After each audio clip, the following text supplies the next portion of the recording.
Hello guys, তোমাদের সাথে আজকে আমি শেয়ার করব দীঘা এবং জগন্নাথ মন্দিরের একটা ভিডিও। তো চলো তোমার সাথে থাকো, পুরো ভিডিওটা দেখো, ভালো লাগবে আশা করি।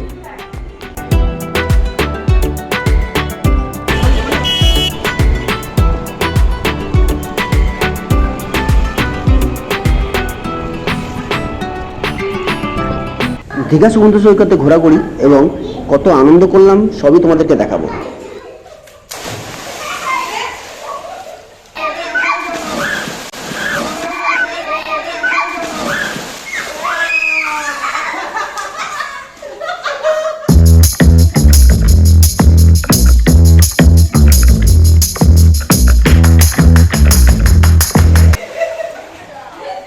আমরা গ্রুপ গেছিলাম দীঘাতে ঘুরতে, তো অনেক আনন্দ হয়েছিল। আর কোথায় কোথায় ঘুরলাম, কী খেলাম, সবটাই কিন্তু তোমরা দেখতে পাবে আমার এই ভিডিওতে। দেখো, আমরা কিন্তু একটা সুইমিং পুলওয়ালা হোটেল নিয়েছিলাম। সমুদ্রে না গিয়েও এই সুইমিং পুলে কিন্তু আমরা অনেক আনন্দ করেছিলাম, অনেক মজা করেছিলাম। আর আমাদের গ্রুপটাই কিন্তু ছিল খুব মজার। তো সবাই স্নান করে খুব খিদে পেয়ে যায়, তো সাথে সাথে চলে আসি আমরা হোটেলেরই খাবার টেবিলে। তো সেখানে কিন্তু আমরা খাওয়া দাওয়া করে নিই। ভীষণ টেস্টি খাবার ছিল এবং খুব সুন্দর সুন্দর খাবার ছিল। খাওয়া দাওয়া সেরেই কিন্তু আমরা একটু রেস্ট নিয়ে চলে যাব জগন্নাথ মন্দিরে। আর জগন্নাথ মন্দিরে আমরা গিয়ে কী করলাম, কোথায় কোথায় ঘুরলাম, সবটা কিন্তু তোমরা দেখতে পাবে। তো দেখতে থাকো, ভালো লাগবে।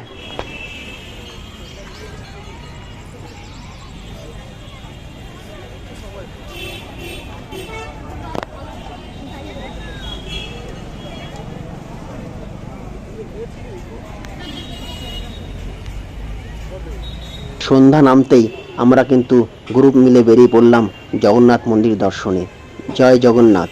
জগন্নাথ মন্দিরের এইটা হচ্ছে মেন গেট। আর এই মেন গেটের সামনে কিন্তু তোমাদেরকে আসতে হবে লাইন দিয়ে। লম্বা লাইন পড়ে, আর লাইন দেওয়ার আগেই কিন্তু বাঁদিকে থাকে জুতো রাখবার, ব্যাগ রাখবার জায়গা। তোমরা চাইলে সেখানে ব্যাগ জুতো রাখতে পারো। আর এই যে দেখো, মন্দিরের মধ্যে প্রবেশ করলাম। ভীষণ সুন্দর জগন্নাথ মন্দির। এটা কিন্তু দীঘাতে রিসেন্টলি হয়েছে। তো এটা হচ্ছে প্রথম বছর, কদিন পরে রথ। তো এই সময় কিন্তু আসলে তোমাদের ভীষণ ভালো লাগবে জগন্নাথ মন্দিরে। দেখো কত সুন্দর মন্দিরটা। আর আমরা কিন্তু পুরো মন্দিরটাই আজকে ঘুরেছি, তাই তোমাদেরকেও কিন্তু পুরো মন্দিরটাই দেখাবো।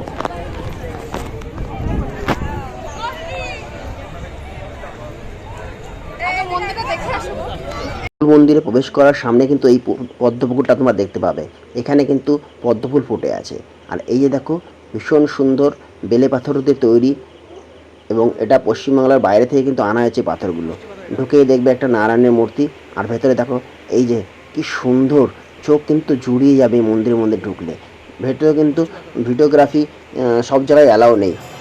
আমরা এখন জগন্নাথ দেবের সামনে উপস্থিত হয়েছি। ওই যে সামনে জগন্নাথ, আপনারা দর্শন করুন আমার সাথে। জয় জগন্নাথ। তো জগন্নাথ দেব দর্শন করে আমরা কিন্তু বাইরে বেরিয়ে এসেছি।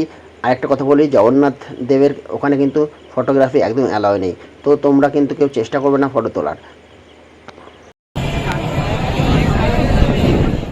জগন্নাথ, সুভদ্রা এবং বলরাম দর্শন করার পর কিন্তু বেরিয়ে আসবে। আর বেরিয়ে এসে কিন্তু ডান দিকে তোমরা দেখতে পাবে অনেকগুলো ঠাকুরের মূর্তি বসানো আছে।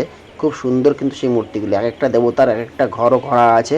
তো তোমরা সেগুলো কিন্তু অবশ্যই দেখবে। এখানে কিন্তু ভীষণ সুন্দর সুন্দর কোষ্ঠী পাথর দিয়ে কিন্তু মূর্তিগুলো বানানো আছে।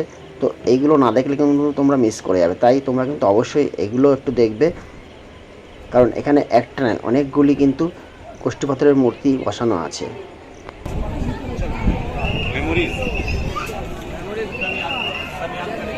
আর একটা কথা তোমাদেরকে জানিয়ে রাখি, মন্দির থেকে বেরোনোর আগে কিন্তু এই জায়গাটায় আসবে যখন, তখন দেখতে হবে এখানে কিন্তু শরবত দেওয়া হচ্ছে। এটা শরবত বলতে ঘোল টাইপের। তো এটা কিন্তু অবশ্যই তোমরা খাবে, যার মূল্য 30 টাকা। ভীষণ সুন্দর এটা খেতে। তো তোমরা যদি না খাও তাহলে কিন্তু মিস করে যাবে।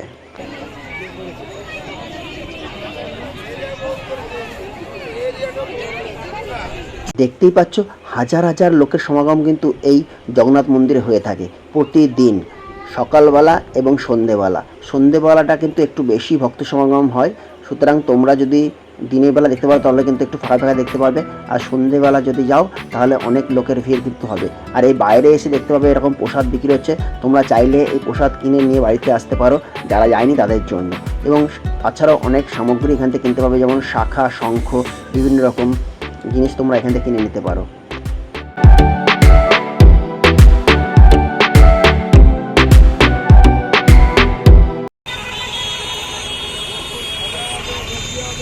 জগন্নাথ মন্দির দর্শন তো হয়ে গেল, এবার আমরা চলে আসলাম সমুদ্র পাড়ে।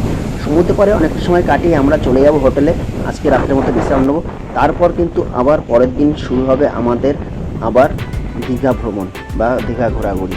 তো এই দেখো আমাদের হোটেলটা, এই হোটেলটাই আমরা ছিলাম। হোটেলটা ছিল ভীষণ সুন্দর, বাইরে দিয়ে যেমন সুন্দর ভেতরেও কিন্তু অনেক সুন্দর, এবং ভেতরে কিন্তু পুলের ব্যবস্থা ছিল। তো আমরা পরের দিন সকালবেলা চলে এসেছিলাম দীঘা মোহনাতে। আর এই মোহনাতে এসে কিন্তু আমাদের এক খুব সুন্দর অভিজ্ঞতা হয়েছিল। একদিকে কিন্তু রয়েছে নদীর ঢেউ, আর একদিকে রয়েছে সমুদ্রের ঢেউ, দু রকম কিন্তু এখানে ঢেউ মিলিত হয়ে কিন্তু এটা হয়েছে একটা মোহনা।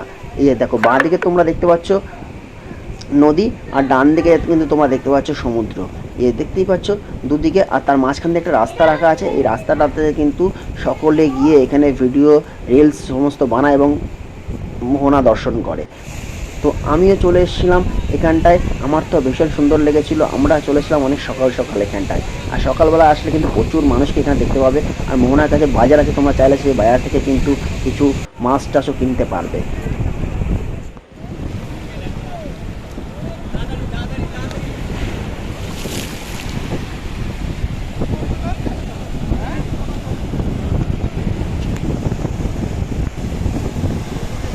অনেক সকাল সকাল এসেছিলাম আমরা মোহনাতে, তাই আমাদের খিদে পেয়ে গেছিলো। তো আমরা এখান থেকেই মোহনাতে বসেই আমরা টিফিন করে নিলাম, ডিম টোস্ট আর ঘুগনি রুটি।